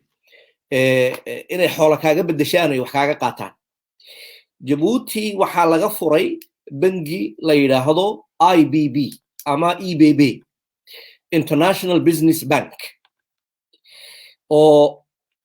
qolo ka soo jeeda Burkina Faso ay leeyihiin waxaan ognahay Djibouti inay bangiyo dhowr ka furan yihiin sheekhana sababta loogu baahday banki kale oo Afrika ka socda in Djibouti laga furo maxay iyaduna tahay yaa ka dambeeya yaa iska leh waxaa sidoo kale cajiib ah business haddii laga furayo maxaa qasbay in ay madaxda sari ay ma kula lihimiya yacna qayb waa inaad isiiso 50-50 boqolkiiba konton anaa yeelanay boqolkiiba konton adaa yeelanay maxaa ka dambeeya waxani maxay tahay sheekh fasaadkan muxuu yahay ma taswiiraaduna haysaa ku saabsan adhigi dhimanaya iyo waa iwad waan kuu soo helay waa kula shaqeynaya marka qaarkood جزاك الله خير نعم الحمد لله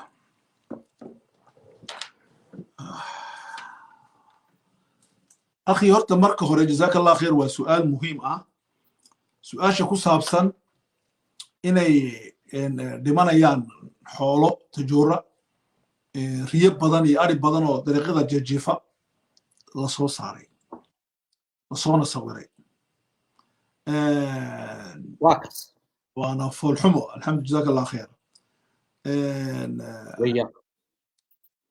ان تجورة وقبل هذا جيبوتي ugu muhiimsan weeyaan نعم oran karnaa waxay noqon kartaa magaalada labaad ee Djibouti maxaa yeelay dikadna waa laga dhisay guryo cusubna waa laga dhisay oo dadka laga leeyahay waa kobcinta dhaqaalaha saddex Tajoora waa magaalo qadiimiya oo kamid ah xadaaradda islaamka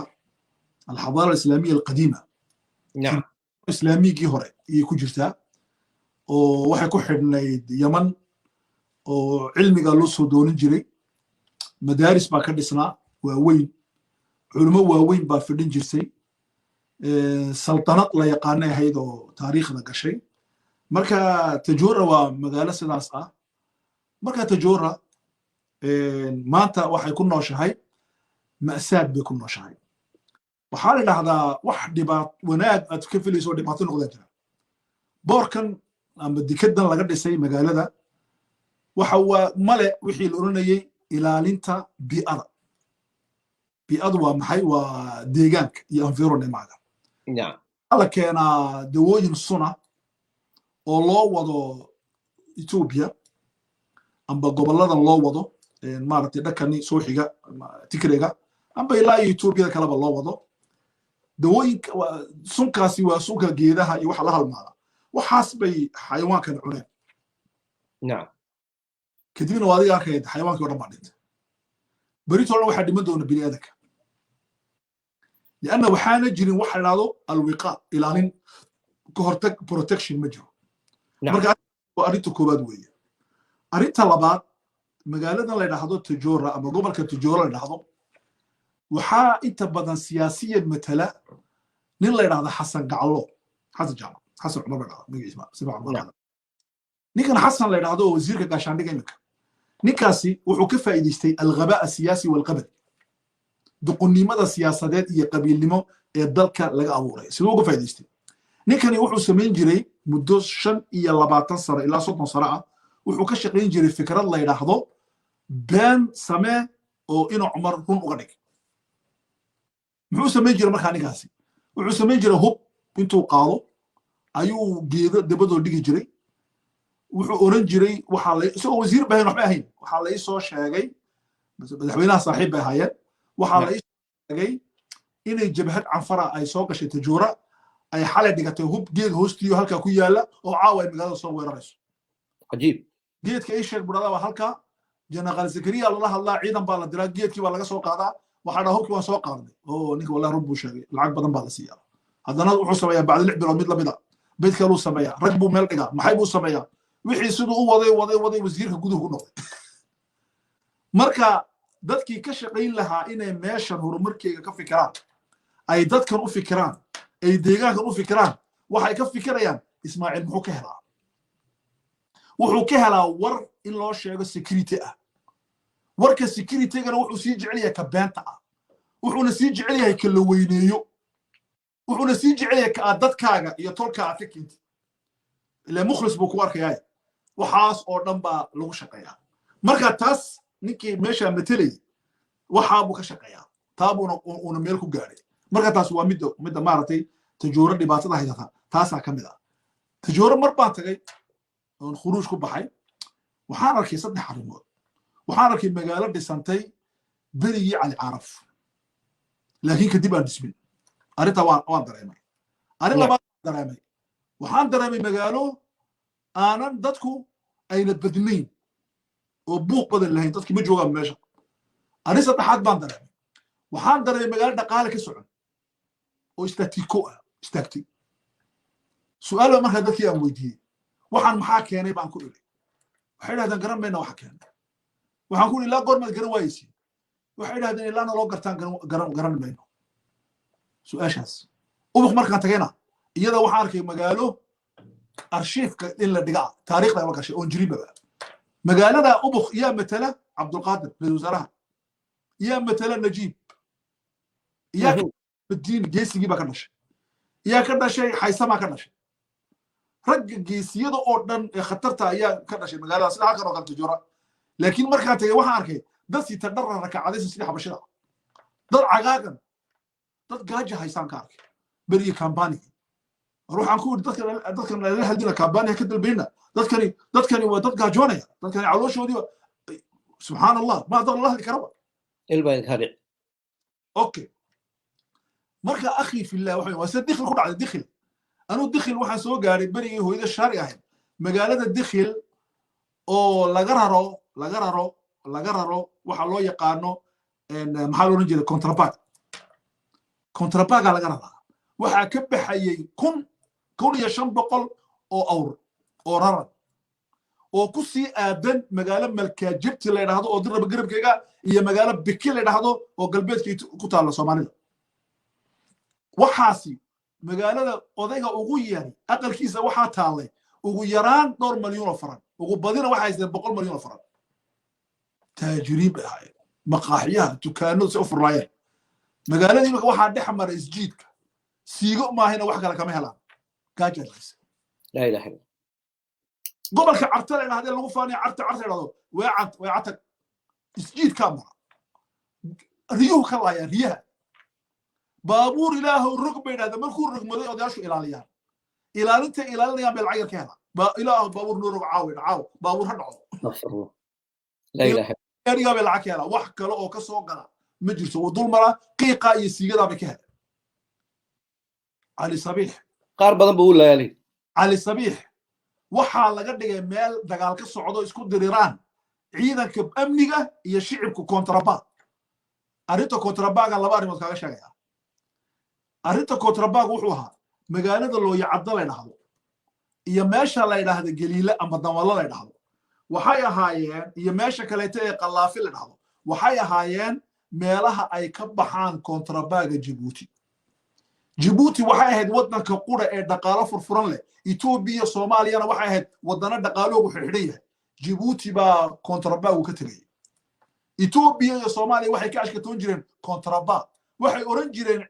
shaqaalaha Soomaalidu mar un yaa zeelac noo bedela hadday 2 sano zeelac fadhiyaan xamar aqalay ka dhisan jireen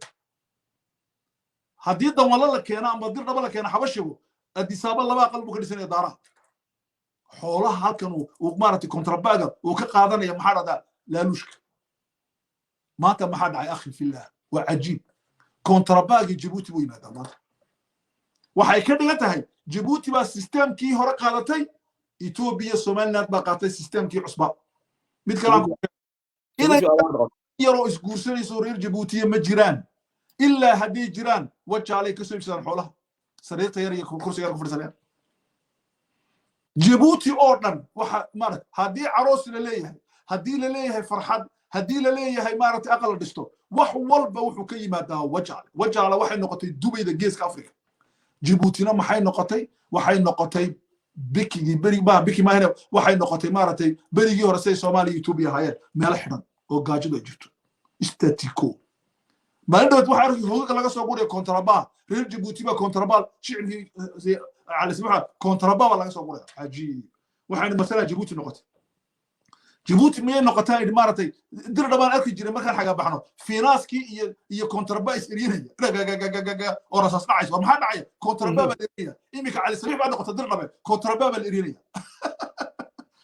واستوار يعني وتلك الأيام نداولها بين ضدكم وحي كشيء كذا مدحوين في ورهاك بتكون نقطة واحد نقطتين تاريخ تبدأ يا فريستين waxana waxa sameeyay Ismaaciil Umar Geel waa gaajo waxa keenay waxan ina kontrabaaga ka shaqeeyo arinta kontrabaaga tagale ku jirta ku sheegaya kontrabaag marka laga shaqeynay arrimo caynkaasiya maxaa keenay inay magaalada wajaalo xuduudda Ethiopia Somaliland ku taala inay noqoto magaalo shidan ololeysa dhaqaaqaysa oo keenay inay dakhilna shib tiraahdo waa siyaasadda Somaliland fufrantahay Djibouti waa dad siyaasadda Djibouti waxa weeyaan ani ii shaqeeya isjiidka anaade tanna wax weeyaan anigana ii shaqeeya iniguna shaqeysta way isbaanta anigana ii shaqeeya musabixi iniguna shaqeysta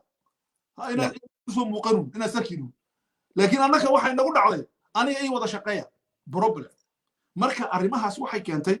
arrimaha aad arkaysid ee Djibouti ka dhacaya taasaa keentay walaalkii waan ka baxay insha Allah jazakallahu khair arrintii bankiga والله هرت البنك جيبوتي waxaan ku sheegaya isaga naftiisa tasawir baa ka haysta mal bank bankigu waa cajiib waxa la raadaa EPP EBB بيد بابا بيد وحرج سؤال بيد بابا ورج بيد انا كرلان بي وان كرلان مقرن ما افكينا با ku jirtay ba صح يا والاسكو بخارج الحروف والاسكو يا شيخ يقول هو بيبي لي انا يقدر فرانسيسكا افريقيا غوسل بيغا مكر سارتي دي انا با بالنا بس قراته فعلينا با ما كجرت افسوانا با ما كجرت بس قراته ياك لا بس مستقال فرانسيسكو يا انجليش انا حبد مالنا اوكي سيدون هنقطه waxaan doonay wax weeyaan bank international business bank dhalo faasaleedahay saddex arrimood isha ku hay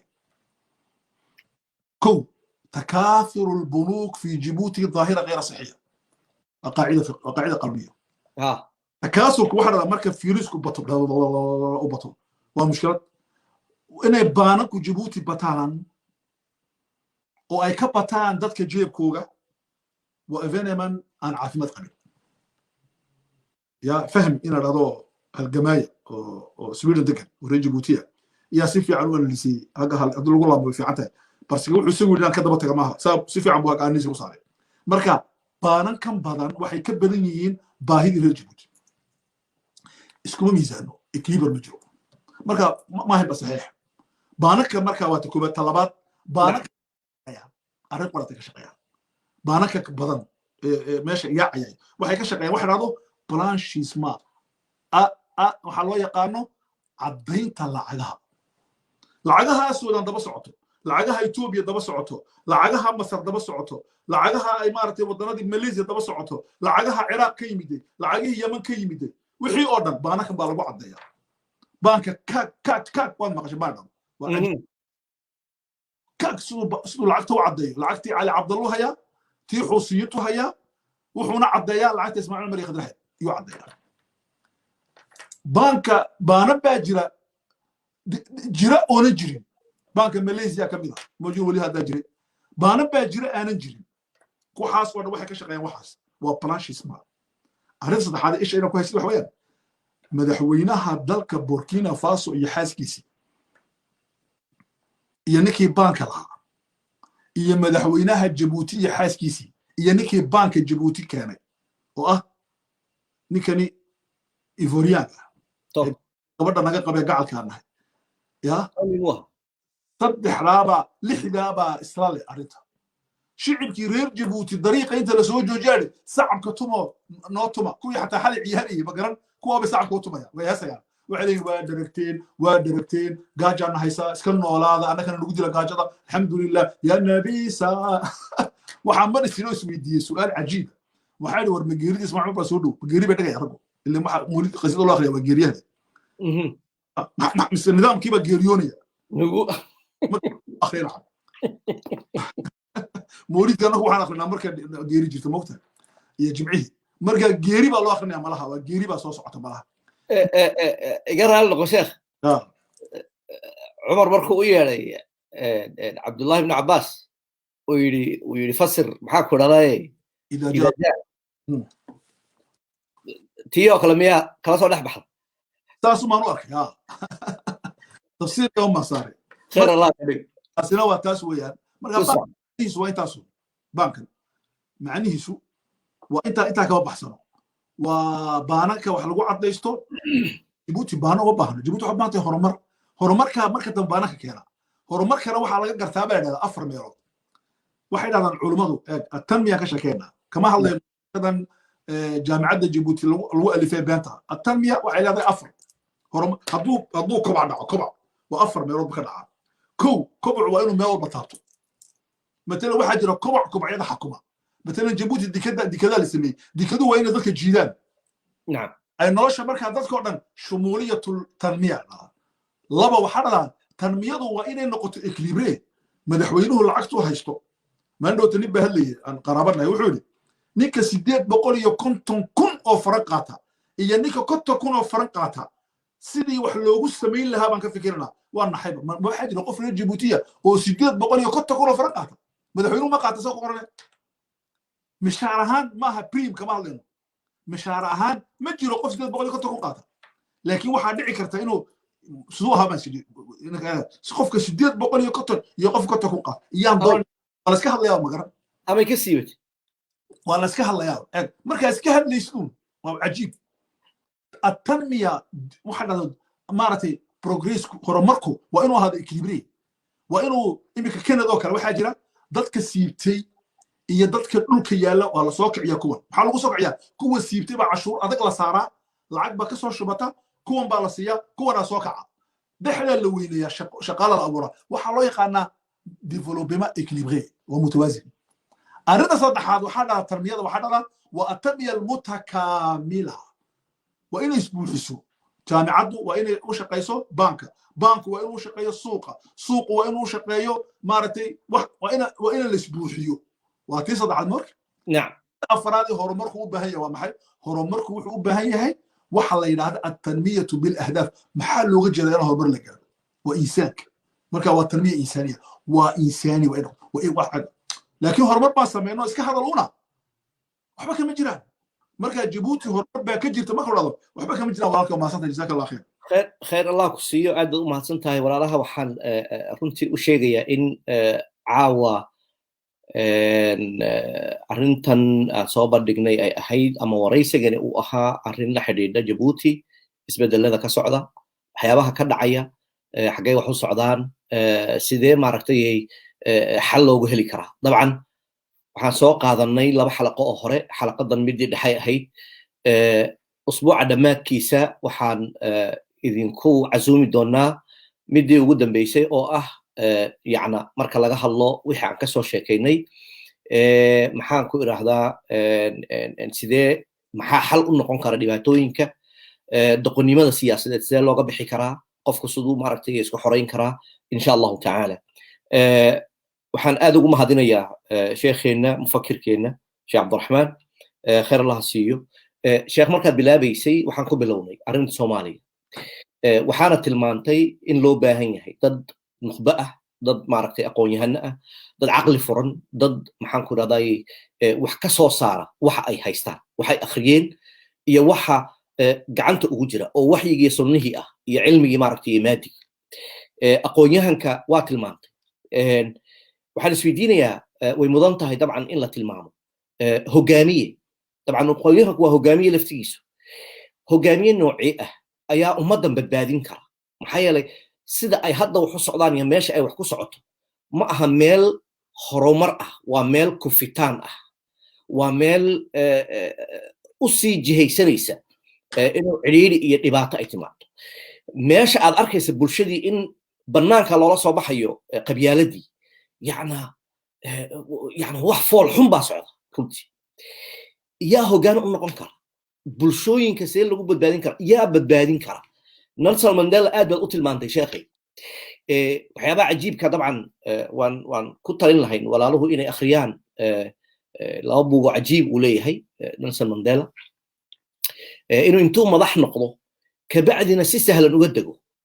oo uu yidhaahdo bahashu de argoosasho ma ahayne waxay ahayd cadaalad iyo sinaan in la helo iyo horumar marka waan ku soo xidhaynaa sheekh daqiiqatayn biin illaahi alkariim kabacdi maalinta dambe ayaan ka sheekayn doonaa xulusha insha Allah تفضل مشكورا جزاك الله خير والله horta ma santahay saa sheegtaa saxa maalin kale aad uga hadli doonaa laakiin waxaan sheegayaa 3 arrimood oo haga ku saabsan hoggaanimada ibnimada qiyaadada horta hoggaan maxaa la dhahdaa waa su'aal moogta صحيح definition muxuu yahay definition muxuu yahay tacriifkeedu muxuu yahay bixinteedu maxay tahay qiyaadadu waxay dhahdaan culimadu ninka la dhahdo Tariq Suudaan oo reer Kuwait isagoo kelmad wuxuu yiri markaan wada akhriyay ilaa iyo in ka badan 100 definition xabad baan anu samaystay buu dhahdaa wuxuu dhahdaa taxriiku nnaasi naxwa hadaf nacam qiyadu waa dadkoo la dhaqaajiyo oo loo dhaqaajiyo ujeedo waxaan ku siinayaa matalan 4 nin oo qiyaada maxay ka dabaqeen tacriifka amba definitionka uu sameeyey Tariq Suudaan reer Kuwait oo mufakira tababarana ah 4 shay ba ku jirta 4 nin ba ku sinaya nabi maxamed sallallahu alayhi wasallam allahumma salli wa sallim akbar qaa'id hoggaan taariikhda soo maray ninkii ugu culusaa weeyaan sidoo Michael sheegay Mars muxuu yidhi Michael Mars ben Hars wuxuu yidhi ragga waaray waa 100 waxaan ugu weyn nabi maxamed muxuu dhigay hadaf buu dhigay hadafka ilaahay baa u dhigay muxuu ahaa استخلاف إندوك للوريجو تعمير إندوك العميرو عبادة إن الله العابدو أهداف صابحين دادكي أو تربية وحابو كبوحي كدبنا أو دقاجي مدل لغو قدري لما سنة كدب دما صحابة دي أو تربية يسيقو ديهين بقول كيبا شن إيا سغاشن وحيكون بنتين خارج الجزيرة العربية وذي فانتان من الله شيخي يس جزيرة عربت الدبت دي كل شيء يكون انتين waxay tageen adduunka dhan bay tageen way kala firdheen nacam hadafkii uu sameeyay caalamiga ah bay daba socdeen okay waa kow ninka labaad waxa weeye waa George Washington madaxweynihii Mareykanka ee dastuurka Mareykanka qoray markii uu Mareykankii xoreeyay وأقول يا أنا وحكي لنا البقر بانك هذا وحلو وحن كحروا للبقرتوي إنجليزا بقرتوي صار منه كم بدينا نبغى دكتاتير بقرتوي نعم أبدا وحولي هدف كان دينا نوحين وهدف كمان ترامب كبد بادية مريكان كويس قفك قائدكي انت dadku nool yihiin uma xakumo intu soo nool yahay isagoo dhintay bay shaqaysaa fikradiisi نعم ninkii labaad ninka saddexaad waa Ayatollah Khomeini Ayatollah Khomeini wuxuu wada shiica oo iska fadhiya maxaa dhacdaa Paris iyo Iraq ya wuxuu dhaqaajiyay shicibkii Iran wuxuu ku dhaqaajiyay naxwa hadaf oo ah shaah inuu dhaco tawra islaamiya la sameeyo wayna samaysatay ninkii afraad waxaas ku guuleystay waayo waa ninkii Gandhi wuxuu sameeyay tawra silmiya tahriiku naas silmiyan inuu xuruudo uu xureeyay sawirro dhintay gaajadish marka eg ninka qaa'idkii waa nin maxaa inooga soo baxaya marka leadership waa ku hadala waa ku celina hebel waa leader maaha leadershipku waa noocyo badan wakshidan laakiin saddex shay bay inooga soo baxaysa kow leadershipku waa quwad waa force nool كوا لابو leadership هو محي وقف دائم الفعالية والحركة وقف فاعلة أكشن بكجرا موفمان واحد كستور دعي كجوابيا وحضور بريسانس بوليه ما هم مقر انتو مقر هذا صدح برود ليه وهي بلاقوم مرة وقالوا قوم بعدين وضدك الحجوة محيط كاغا وين الحجوة وإن الكجوابتي جارانجيدا وإن كجوابتي ما هنا جبتي هذا هو القائد قائدك أرسل تحدث اليوم حي مبادئ دي سيؤبد إلى برامج مشاريع بي أفكار تيسا وعبد إلى بروجيو أفكارهم كما شكلوا بروجيو أبد إلى ولذلك وحيد هذا العلماء قيادته وصدح قائد وقائد ليبراليا وقائد اشتراكية وشيوعية هي قائد مبدئية ليبرالي ومحي وقائد ضدكم أي وضعن شيخ ما تسأل دورنا مساحة وأنا وافقي مدينة تدخل هذا نو سلا يلا ويلا عطيه ويلا دو اسمع عمر قلت واحد عقلنا مدينة ومحي وقائد مبدئي تذكر نود جيشة تيسا نوضع هذا يسمى قائد فعال هجامي وليدرشيب ضدك وحطرية ولذلك وحال هذا قائد كضدك مهر صعدة سيصوري دو أمسنتهي ضدك ما قرب صعدة قائد كضدك أجرها سأري الأجر أريد أن بحث قائد ضدك ودوجوها كوغا ضعيف كوغا جاجوني يو أركا مركو فكرة سمينا هلك هورو تغا وان كشي جدا نظريات بيتر اسكولو مركا إن شاء الله آد وهل دونا سي أنا ugu sheegno hoggaanka aan maanta u baahannahay maanta geeska Afrika Djibouti ka u baahan tahay waa kii taswiirahan aan soo dhignay maaragtay Djibouti ka shaqeynaya dhammaantood waa hoggaamiyaan waa leadership Ethiopia Jawhar أحمد جيبوتي وصورتنا وهجامي مارت جيلي وحجامي عيسى قائد اللاقيادي وشركة دونه هجامية هي الهجاميين أنت كردن مارتي وهجاميال نبى ملكو في عن إسوقين قار إسوقين باجرو هجاميال قار إسوق باجرة قار مارتي هجاميها كالآن أركين ومارتي يكون إسأركيا waxaa dhada alqaa'id almarkazi aniga un ba hogaamiya centralization isagoon baa isku meeraysanaya isku duuraya qaar waxaa jira qofka kale markay arkaan hinaasaya waxaas oo dhan baan doonaa inaan taxliilino si aan u ogaano war aan maanta u baahannahay muxuu yahay واكي anigu qaa'idnimo kulama dir anu qaa'id waan ahay hogaamiyaan ahay laakiin hogaamiye fikri aan ahay anu maan kan dhisaa anigu maaragtay qiyaadkan sheegi doonaa qaar fikriya qaar diiniya qaar siyaasiya qaar dhaqaala qaar ilaa xitaa ninka fanaanki waa qaa'idi cide fanaanka maaha kani dumarka qabsanaya maaha fanaankaasi وفنان كأقون تله وهدراوي وكلا إيو سو سمي سياقة فكرة وسمانيو ومارتي ويحيى لها المال فنان كرسالة لها حاضر ما شكرنا إن شاء الله جزاك الله خير وما صلى الله عليه وسلم فنان كرسالة لها هاي تشيك جزاك الله خير على هاي إن هالكن كوتع سيديو نين ولالكينا أورير جيبوتيا أو دنتي الله دكتور داود ومعهد سعودي وبدا دغن جيرني سديتنادي رحمه الله عليه نينكاس او نين مارتي بوغان بدن قري المثلث العنفري وقري تريانك العفاخ يو كتاب قري dad badan dib jidaya laakiin waa مثلث jiradii وتريان كان جلسة وجبت شنطة صومالية شنطة الصومالية واقع تريان كان عفرتنا واقع ويانا إن هم ويانا إن اعترافنا يبغى مركات بوك في عم بوك قري وحكى قري المسألة العنصرية في القرن الإفريقي بروبليم دانفاخ دان الكور دافريك دكتوراه بوكو قاتي ماستر متكون بوكو قاتي قاهرة نين وحوها متواضعة ومسكينة وإدبلة ودونك جعلين إلى يوم حرجته آمين جندين حقيو وهاكم بان كتعسينا وحقلون تعسينا جنغالكي وينا مارت إذا مدى الصومالي دا جلال و ساقونا كودنتي مارت قريحي وينا يكدعي بقالة مقدشو تلك أفريكا هوتيل يضطي كلا كودنتي أردن يكنا تعسينا إلى يوم حرجته تبارك وتعالى طلع عروسيا كودنتي إلهي جنة حقيو دنبي وانا هدافو إلينا قف كستي أو مارتي أسبوعا نجي جيريودي أو مارتي وبدينا كبدا أو وبدا النبي محمد كمدا وآخرته جاي إنه إلهي ونحرجته تبارك وتعالى ضد بدن بكرة إلهي عافية وأنها سنتين وجزاكم الله خير وصلى على محمد وعلى آله وصحبه أجمعين. آمين يا رب. waxaan ku darayaa tacsida Dr. Maxamuud Akhi oo magaaladaydan caawa galabta ku dhintay ilaahay subxaanahu wa tacaala ha u naxariisto isagana inta xanuunsanna ilaahay ha caafiyo aad baan kuu salaamayaa sheekh aad baad u mahadsan tahay محمد أخي بعد Maxamuud Akhi ha Dr. Maxamuud Akhi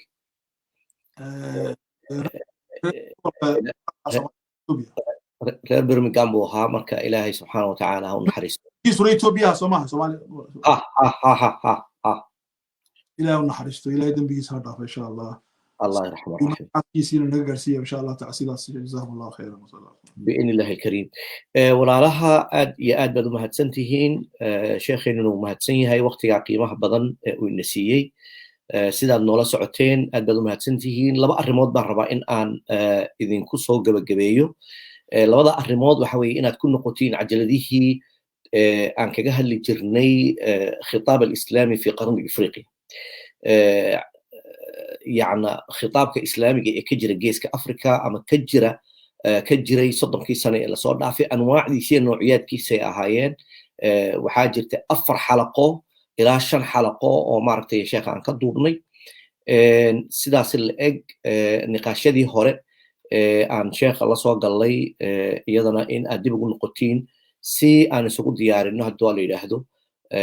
كان صار صعدة أو أسبوع عند حديث عن كسر جبين دون أدبان الدين سلامينا ملك استوى الجوكتين إلهي إذن حفظيه بارك الله فيكم وجزاكم الله خيرا وسلام الله عليكم ورحمته وبركاته شيخ محمد بارك الله فيكم إياكم إن شاء الله جزاكم الله خير